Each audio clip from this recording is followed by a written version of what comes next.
ભરૂચ જિલ્લામાં દૂધધારા ડેરીની ચૂંટણી રસ્સાકસીક ભર્યા માહોલ વચ્ચે મતદાન થયું હતું, જેના પરિણામે જાહેર થયા છે, જેમાં દૂધધારા ડેરીમાં 17 વર્ષથી ચેરમેન રહેલા ઘનશ્યામ પટેલ બહુમતી સાથે મેદાન માર્યું હતું। તેમણે કહ્યું હતું કે મની પાવર સામે ઈમાનદારીનો પાવર જીત્યો છે। દૂધધારા ડેરીની ચૂંટણીમાં ભાજપના જ બે દિગ્ગજો આમને સામને હતા।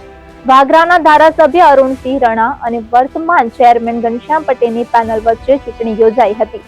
દૂધધારા ડેરીના ચેરમેન રહેલા ઘનશ્યામ પટેલ બહુમતી સાથે મેદાન માર્યું હતું। ભાજપે આપેલા મેન્ડેટના તમામ ઉમેદવારો જીત મેળવતા ખુશીનો માહોલ જોવા મળ્યો હતો।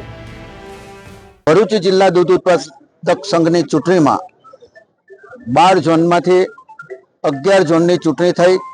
11 ઉમેદવારો આપણા વિજેતા થયા છે। એક ઉમેદવાર બિનહરીફ થયા હતા। આ ચૂંટણીનો જે ભવ્ય વિજય થયો છે એ અમારી ભારતીય જનતા પાર્ટી ને જાય છે।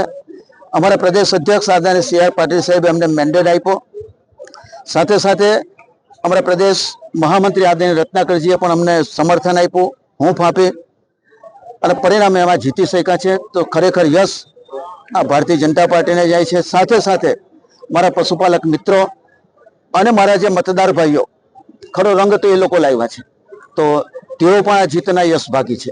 જો મેન્ડેટ ની ભૂમિકા ખરેખર રહી છે એમ કહું તો પણ ખોટું નથી, પણ આટલા વર્ષોનો વહીવટ અને મતદારો સાથેનો સીધો સંપર્ક અને પ્રેમ ભાવથી જે વહીવટ કર્યો છે એનું આ પરિણામ છે।